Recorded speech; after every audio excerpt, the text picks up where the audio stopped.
Hey guys, welcome back to a new video. This is part 15 of Easy Food series, and in this video we will implement the search feature in our app. Okay, let's open up our API. As you can see, we have this REST API which allows us to search about meals by a name or any string query. So let's take this REST API and see what it gives us. So as you can see, it gives us a list of meals. So now we want to make a retrofit call for this part of the REST API to be able to search about meals. So let's do that. Go to your meal API and let's create a new get function. So get, and as we said, we're going to get this part.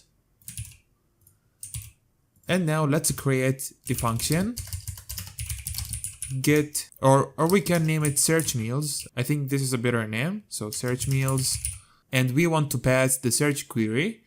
For that, we're gonna use a query annotation. So at query, and inside this query is going to be the letter S, which is after the question mark. So S, and this parameter name, for example, search query, which is string, and this will return a call that has a list, that has a meal list, which is a class that we have created earlier in this series. As you can see, this class has a list of meals, and that's what we get in our response from this REST API. We get a list of meals. So now open your home view model, and let's have a live data to store the searched meals inside that live data. So let's create that private val searched meals live data, and this is a mutable live data, and it will has a list of meals.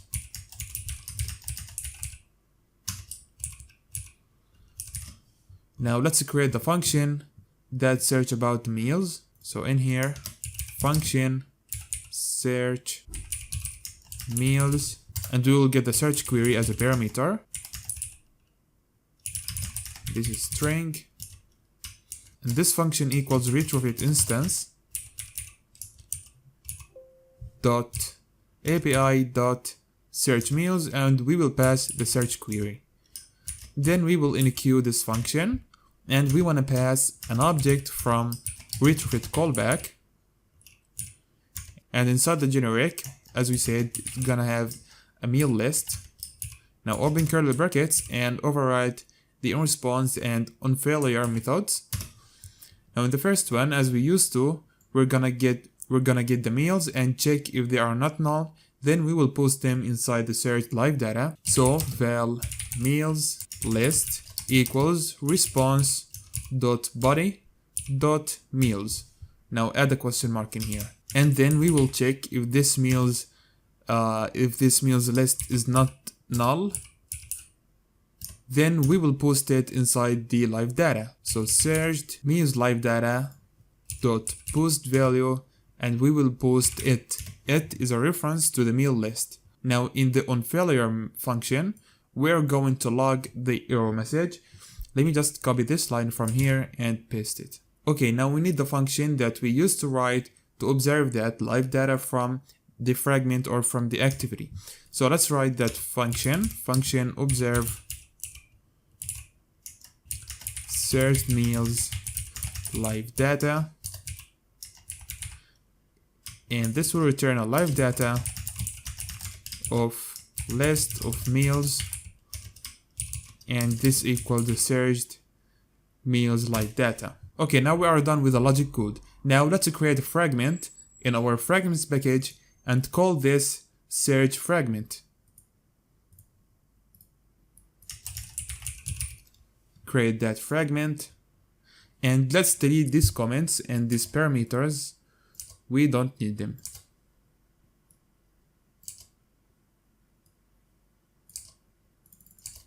And now let's design the search fragment. Okay, so we have a default text view, delete that, and convert the parent layout to constraint layout. The design of this fragment is simple. We want to have a search box at the top with an arrow, then we want to have a recycler view to display all the searched meals.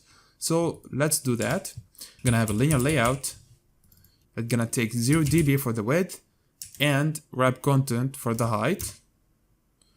Then I want to add the constraints.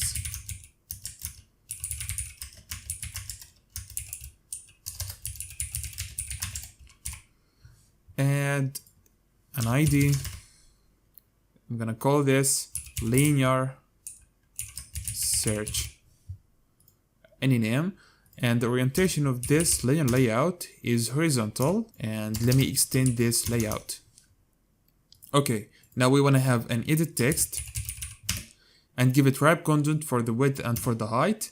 Then add an ID and let's give it ed search box. Then give it a weight, and this weight like this weight is 1. Add a padding to the text, so padding start, let's give it 15 dB, and padding end also 15 dB. Now we want to change the background of this edit text, so let's go and create a drawable file. Let's call this search box background. Create it and change the selector to shape. And this shape is rectangle. Then add a color, solid color. We want to add the gray color. We don't have that in our color resource file. Gray. We're gonna create this color. Let's go to the colors file and create a color. Name this gray, and let's change its value to gray. I think like this will be good. We will change it if that doesn't fit. Okay, now add the corners, and I'm gonna give 20 dB for the corners. And now let's go back and change that background. So background, add drawable, search box. Okay, that's good. Now let's change the height actually. Let's put it like 50 dB. And also I want to change the width to 0 dB. Now I'm gonna add an image view. So image view. This is going to take wrap content for both. We're gonna change that now, but let me just add source for this. And we haven't created the arrow, so select your drawable file and create a new vector asset. And this is the arrow. You can search about it like that. Arrow, and this is the one. Where is it?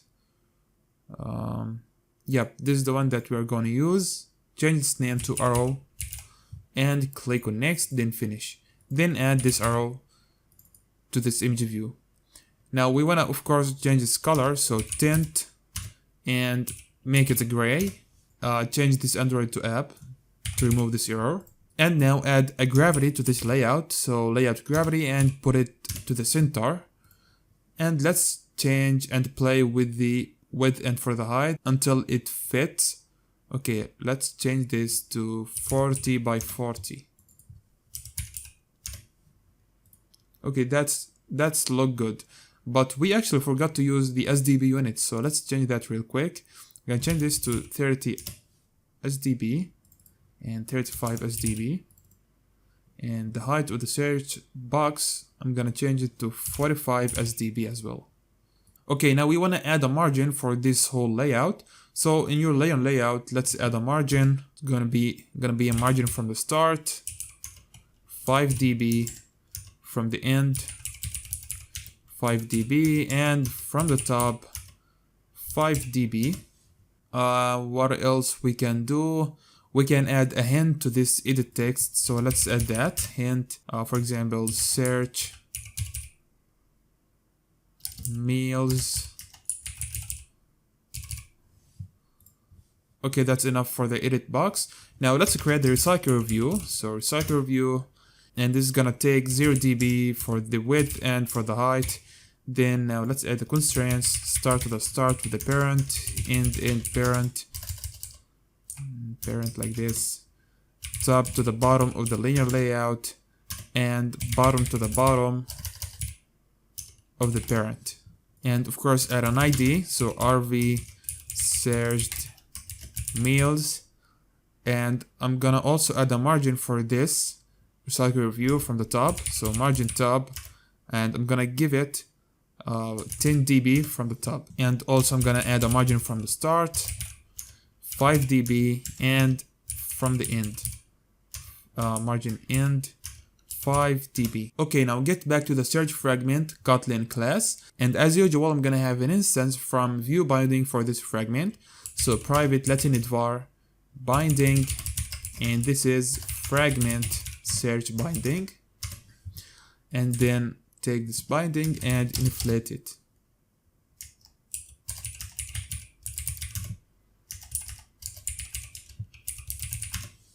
Then return the root of this binding instance.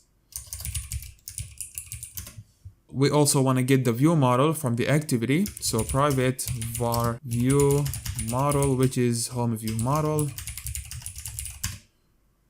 And we will get that from the activity. So activity as main activity dot view model. And also we want to have an adapter for the circular view. For this, we're going to use the favorites meal adapter.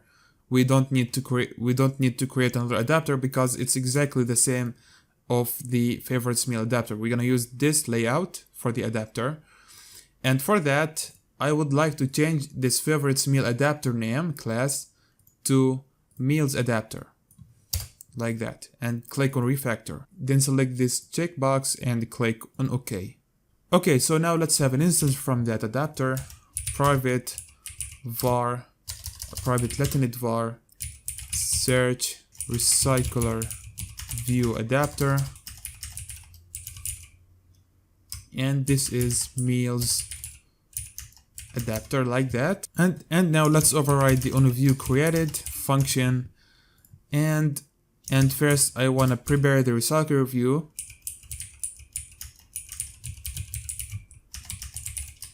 Let's create this function, and now let's initialize the adapter. Then use binding.rv search meals.apply. Then we want to send the linear layout manager, and we will set it to linear layout manager, and we pass the context for this constructor. Then we want to set the adapter, which is the search recycler view adapter. Okay, now we want to set a click listener on the image view. We didn't add an ID for the image view, for the arrow image view, so let's add that ID. Image search arrow, like that.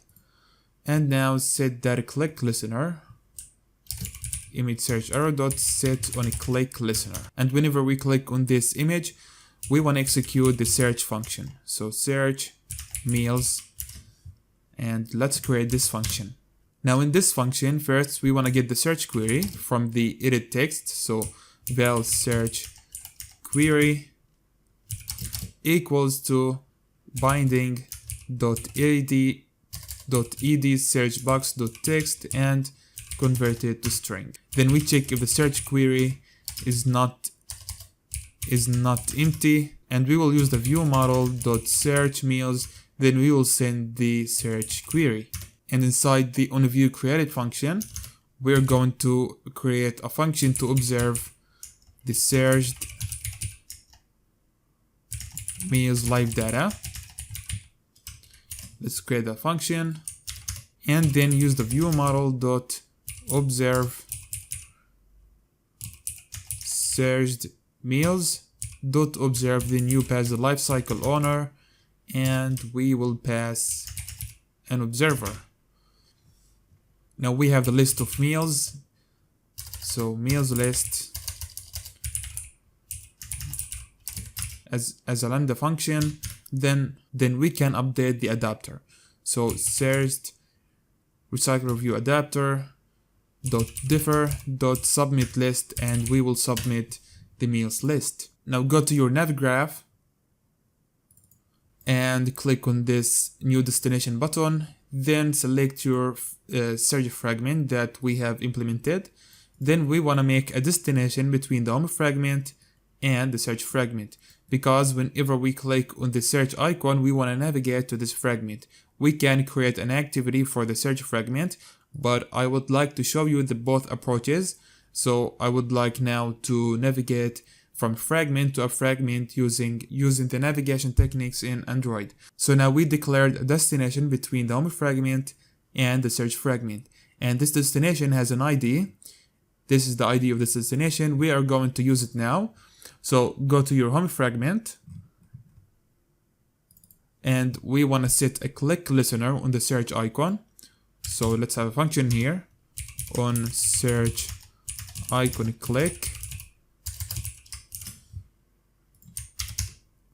Binding.imageSearch.set on click listener. And to navigate from a fragment to fragment, we can use the find nav controller function .navigate, and now you want to pass the ID of that destination. So r.id. And this is our destination. So you can copy it and paste it in here. Now let's test our app if everything works. Okay, now let's click on the search icon. Okay, now we navigated to the search fragment. Let's search about a meal. So, or let's search about beef, for example. Click on the search arrow, and as you can see, everything works. But we should have actually used a grid layout. So let's change the linear layout in our search fragment recycle view. So grid layout manager, we pass context, and we pass 2. Orientation is vertical, and we pass false. Run the app again. Let's search about beef. And as you can see, everything works. Okay, now I want to show you another approach for searching. Let's give you an example. Let's say I want to search about beef. And in order to search about beef, I must click on this arrow icon. But what if I want to run my search operation automatically? Once I finish typing the search query, I want to execute the search function. So for that, we can actually use coroutines. Let me show you this method. So let's actually create a search job. And this is a job, a coroutine job. And initially this is null. Now we want to add a text change listener for the edit text. So binding.ed search box.text change add text change listener. So this function will execute whenever we type anything inside this edit text. So what we want to do now is every time that the text in this box get changed, we want to cancel the previous job and start a new job. So search job, we make sure that it's not null, then we cancel it. Then we will start a new coroutines for this job. So search job equals lifecycle scope. We can use this scope for coroutines. Launch. Let me just change this to var. And now I want to call the view model dot search meals, and I want to pass the it dot to string. Well, it is a reference to the search query, so let me just rename it search query, and I can take it and replace it. So what happens here, that every time that the text change in the edit text, it will execute this function. But that will lead to many calls to the API because every letter that the user type, we will make this call to the API. So the solution of this is by making a delay, and this delay you can put, for example, 500 milliseconds. So what happens here, let's say I type beef. Now after I finish beef, it will search about beef.